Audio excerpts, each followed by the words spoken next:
Bienvenue sur le podcast d'Amanaska, le premier compagnon de voyage à vous proposer de découvrir Bali et les îles indonésiennes, tout en partageant avec vous des conseils, des informations pratiques, de l'actualité, pour préparer votre voyage et le vivre autrement. À travers nos expériences, nos coups de cœur, les histoires d'hommes et de femmes inspirants, nous allons vous raconter ce pays que nous aimons, où nous vivons. Vous faire découvrir des traditions millénaires, des cultures ancestrales et un quotidien que nous partageons avec le peuple qui vit sur l'île aux 1000 temples.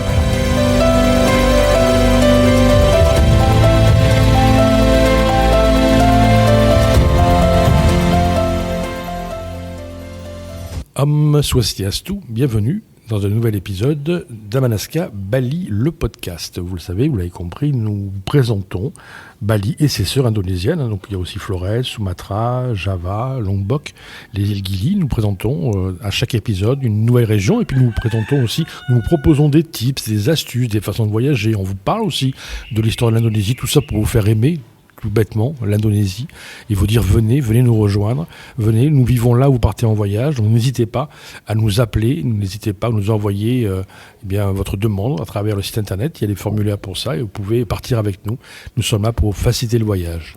Et faciliter le voyage, c'est aussi parler de sujets qui parfois reviennent régulièrement sur les réseaux sociaux. On parle de Nusa Dua. Nusa Dua, beaucoup de gens disent oui, c'est très touristique, il y a plein d'hôtels, les plages sont longues, c'est très touristique. On a envie d'en parler aujourd'hui, parce qu'on connaît très bien Nusa Dua. Nusa Dua, c'est un endroit, une partie de l'île qui signifie, Nusa Dua, ça signifie deux îles. En indonésien, ça veut dire Nusa, c'est pour les îles, et Dua pour deux. Donc c'est deux îles, Nusa Dua. Ce nom fait référence aux deux petits promontoires situés dans la zone, dont l'un est associé à Nusa Dharma et son temple. La région se trouve donc dans le sud-est de Bali, sur la péninsule du Bukit, dans le secteur de Bandung, et elle est relativement proche de l'aéroport, ce qui permet, par exemple, d'organiser une petite étape avant ou après votre programme lui-même. Une étape bien agréable, nous allons le voir, mais particulière tout de même. Et ce qui frappe immédiatement Nusa Dua, c'est son organisation. On voit beaucoup d'avenues très larges, les hôtels sont regroupés, mais il y a aussi des grands espaces qui sont avec de la jungle, avec de la garrigue, donc c'est pas uniquement des hôtels les uns sur les autres, mais il y en a quand même beaucoup, et puis il y a des jardins soignés, les accès sont lisibles, on comprend mieux, puis il y a beaucoup de services qui sont proposés sur Nusa Dua.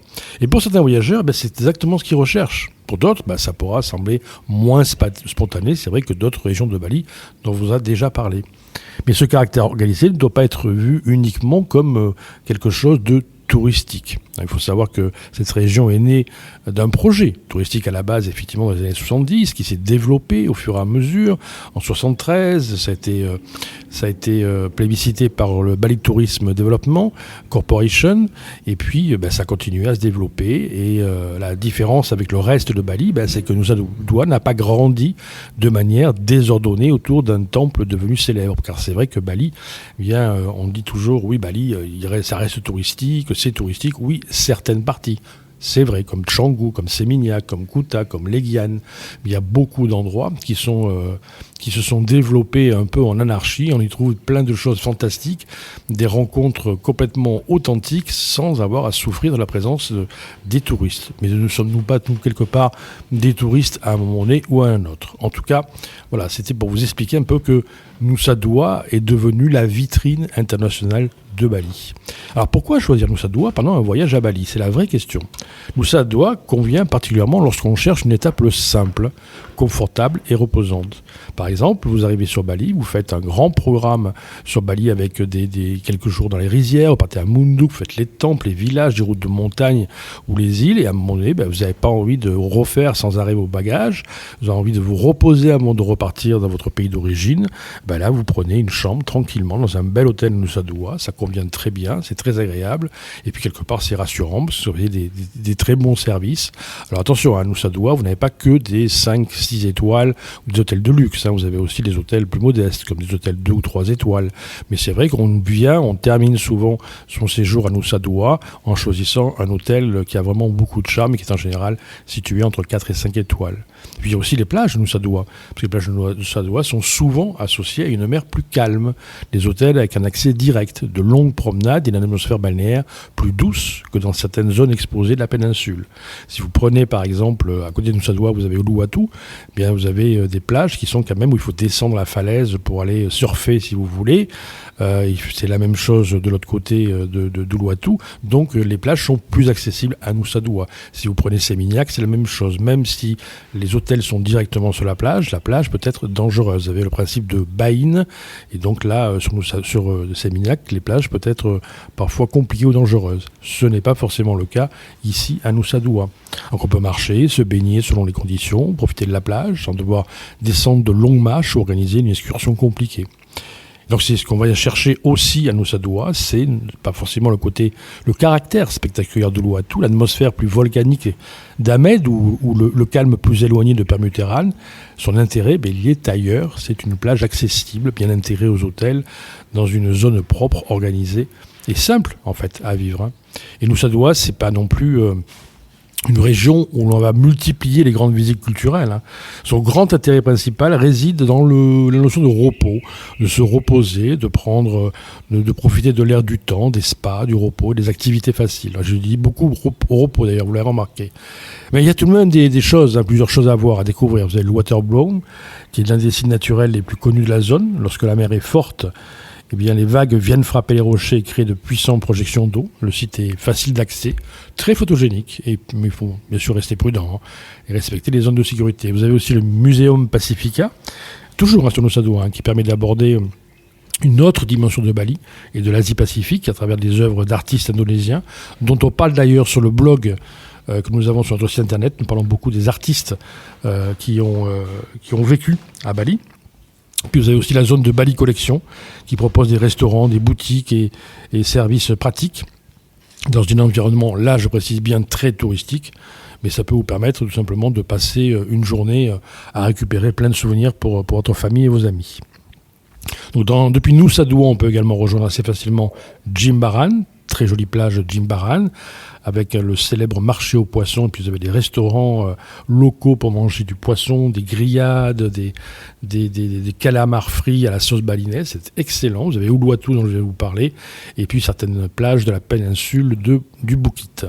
Cela dit, il ne faut pas chercher à transformer Nusa Dua, c'est en base pour visiter toute l'île, ça va être très long. Si vous partez de Nusa Dua pour aller tout simplement à Munduk par exemple ou à Ubud, il va falloir 3, 4 heures ou 5 heures pour vous déplacer et revenir, ça vous fait 10 heures, c'est complètement impossible.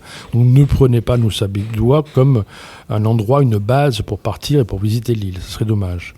Donc Nusa Dua, c'est plus intéressant lorsque ça permet de ralentir et lorsque ça devient un point de départ pour de longues journées de route, ça n'est plus vraiment intéressant. Je le répète, Nusa Dua, c'est vraiment pour commencer éventuellement votre séjour, s'il est assez long, prenez 2 nuits là-bas pour bien vous reposer, faire un bon massage baliné, commencer à sentir l'esprit et l'ambiance balinaise et après vous quittez Nusa Dua ou alors vous terminez par Nusa Dua, là aussi par 2-3 nuits pour terminer le voyage comme ça.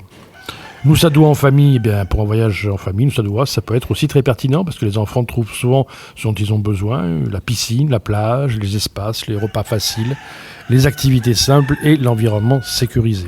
Vous entendez certainement le coq derrière moi et en plus des bruits de marteau, tout ça c'est cadeau parce qu'il y a en ce moment il y a la rénovation d'une maison, donc vous entendez tous les bruits autour de moi, tous les bruits balinés.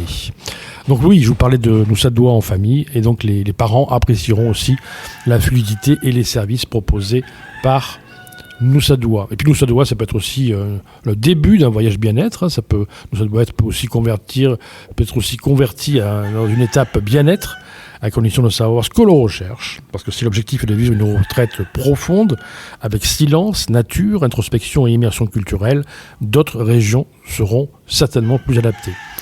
Je suis actuellement au Ubud, vous entendez les bruits derrière moi, des coqs, encore une fois, des travaux à côté.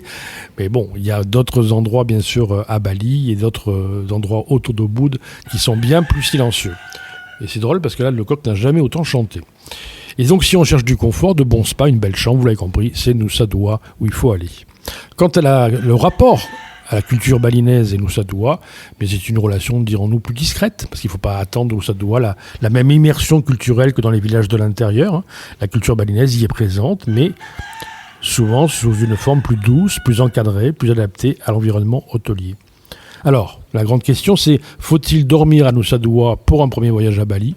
Ça dépend de votre projet. Tout simplement, nous sommes là pour vous accompagner, pour répondre à cette question dans notre accompagnement et notre création de voyage. Pour un premier voyage centré sur la culture, les temples, les rizières, les villages, la compréhension de l'île, Nusa Dua, c'était pas forcément la bonne idée, ou c'était pas se forcer de servir de base ni pour commencer ni pour finir. Ça vous donnerait une image en fait trop partielle de Bali. Mais pour terminer, pourquoi pas un premier voyage, ça peut être très agréable. 2-3 nuits à Nusa Dua après un itinéraire plus culturel, ça permet souvent de repartir reposé. Pour des voyageurs qui souhaitent sortir du confort balnéaire, de beaux hôtels, une organisation simple, Nusa Dua, ça peut quand même être une bonne idée.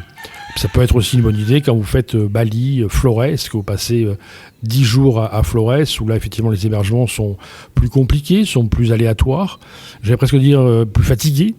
Donc là, un bel hôtel pour terminer votre séjour, ça peut être aussi une bonne idée.